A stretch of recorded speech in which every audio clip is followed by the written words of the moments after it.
Hello everyone शांति पाठशाला को मु आपण मानंकु स्वागत जनाउछि। आज आमे एही वीडियो रे आलोचना करिबा पंचायती राज दिवस उपलक्षे एक सुंदर और हृदयस्पर्शी भाषण। जदि एबे पर्यंत आपण चैनल को सब्सक्राइब करि नाहंती तेबे सर्वप्रथमे सब्सक्राइब करिनियंतु एवं बेल आइकन टी को प्रेस करि दियंतु। चलंतु आरंभ करिबा। 1 नंबर प्रत्येक वर्ष मार्च 5 तारिख को पंचायती राज दिवस एवं कलिंगर बरपुत्र बिजू पट्टनायक जन्म जयंती रूपे पालन करा जाए। 2 नंबर बिजू बाबू 1916 मसीहा मार्च 5 तारिख दिन कटक सहर रे जन्म लाभ करिथिले। 3 नंबर तांको पिता थिले लक्ष्मी नारायण पट्टनायक एवं माँ थिले आशालता देवी।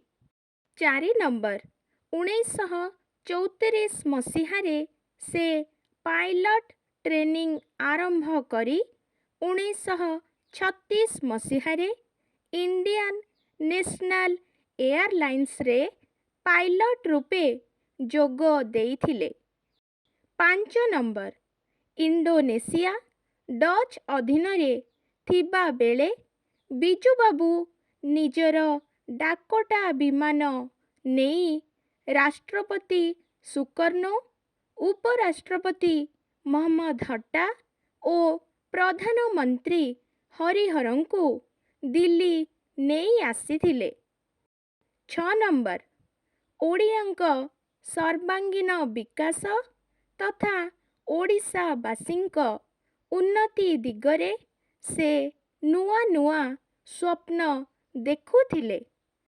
7 नंबर ओडिशार पारादीप बंदर एक्सप्रेस हाईवे कोरापुटर सुनाबेड़ारे मेघ विमान कारखाना कलिंग कप कलिंग ट्यूब्स कारखाना Kalinga iron industry Kalinga airlines Balimela बहुमुखी जल विद्युत योजना तालचेर तापज विद्युत केंद्र सैनिक स्कूल और राउरकेलार लौह इस्पात कारखाना तांकर अक्षय कीर्ति थिला।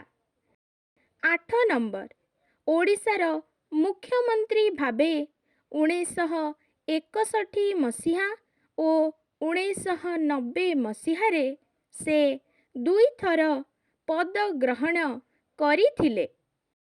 9 नंबर 1997 मसीहा एप्रिल 17 तारिख रे बिजू बाबूंकर देहांत होइथिला। 10 नंबर बिजू बाबू थिले जणे उत्तम छात्र दक्ष शासक और स्वाधीनता संग्रामी।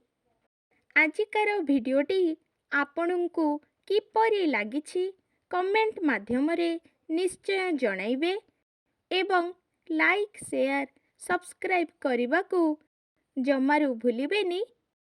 धन्यवाद।